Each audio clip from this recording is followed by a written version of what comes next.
How's it going, guys? My name is Jerry with Acidic Auto Detailing, and today we're going to talk about removing hard water spots. So we just did a job, Jerry, with water spots.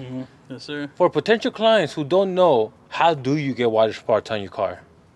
So you could get hard water spots from, for example, sprinklers. That's like the most common thing. A lot of people park next to sprinklers and then they don't clean it after, they don't rinse it off, and all that calcium, all the minerals in the water, they build up and then they just stay in your car. Another thing is, you're not on top on your washes. You keep your car dirty for a while. It rains, whatever. Then you get really bad water spots also. There's multiple ways to get it. Really what it comes down to is just not staying on top of your vehicle or not taking care of it right away. How do you guarantee that you're not going to put water spots on vehicles? So just like any other detailer, I do use filtered water, different names for it. Demineralized water, deionized water, spot-free water, whatever you want to call it. I got it from H2O in La Puente, or I do have multiple other detail shops that I go to depending on the area that I'm working in, like 3D and Montclair. That's one thing. The soaps that I use, I could either use O&R, for example. That one is like a pH neutral. It's a spot-free rinse or a rinseless wash. Or the soap that I use has wax in it, but that's a pH neutral also. Yes, sir. Got it, man. Now, we're going to get into the chemicals that you use and technique. But let's say somebody out there, regular person, has water spots. What can they do themselves to remove them? Is there such a thing? Yeah, so in like my beginning days when I was first starting to learn how to do it, because I was kind of scared, just like anything else, it was new to me.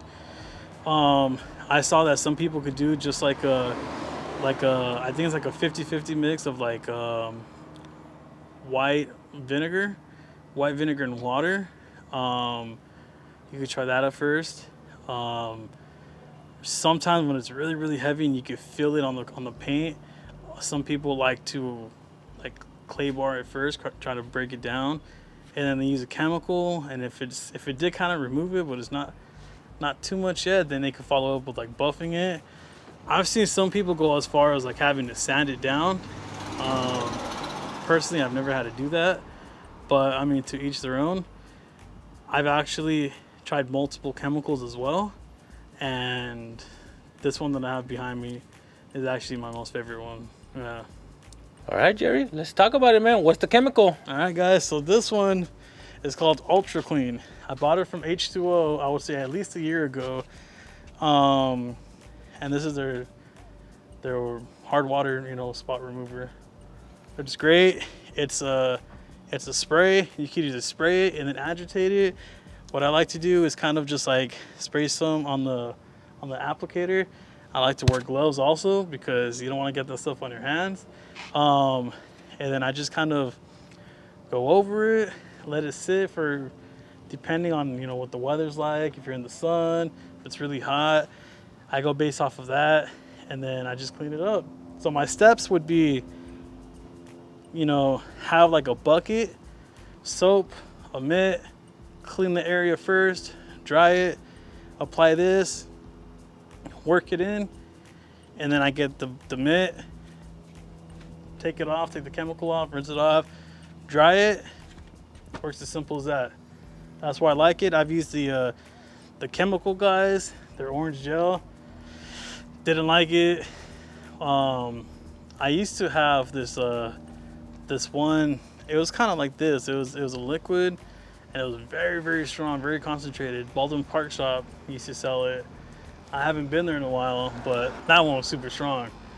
Got the job done. But I came across this, and it really wasn't too expensive at all. I can't really tell the price anymore, but I can't remember if H2O was having a sale or it's just like a slept-on chemical. And now I fear that coming out with this video, they're gonna be like, oh yeah, not H2O, but maybe Ultra Clean's gonna be like, oh, you know what, finally somebody's seeing what great of a product it is, and they're gonna raise their prices. Well, so be it. But yeah, this is it right here. I'm gonna put you guys on. I know a lot of other detailers, they have the bread and butter, whatever works for them. But this one right here, I really don't have to scrub that hard. I don't have to like take extra steps. Literally just apply it, work it in, clean it off. It's done. You guys are gonna see in the video. It gets the job done. Yeah. Now you worked under a canopy today. Was that because of this, or just because it's really hot? Can Both. you use this in the heat, direct sunlight? You know what? I wouldn't recommend it. I wouldn't recommend it because the chemical's very strong, and you could see it just kind of doing its thing right away. And I would say it's kind of harsh. You know, it's one of those chemicals that isn't too friendly in the sun. So just to be safe, I wouldn't recommend to do it in the sun. But it gets the job done. Yeah, there's no complaints about this at all.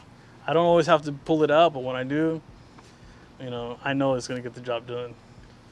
Now, in the last video, we talked about miscommunication. Yeah. You know, customer thought the water spots was included.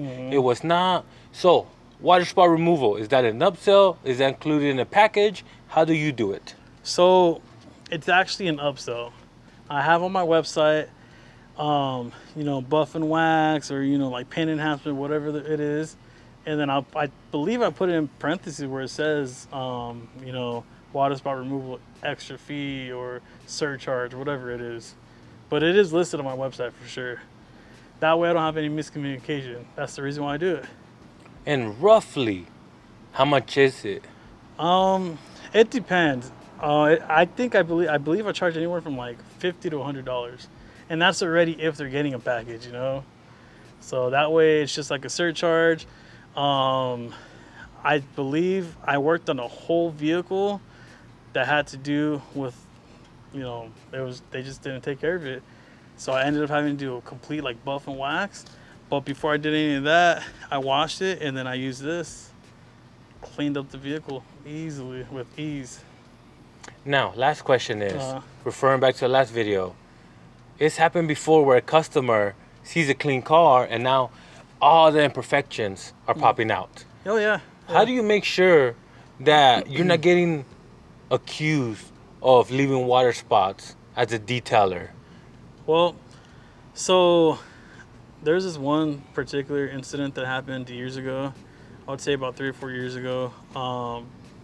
This guy paid me to do a clean wax. At the time, my price was $80. Made his vehicle look way better than what it did, right?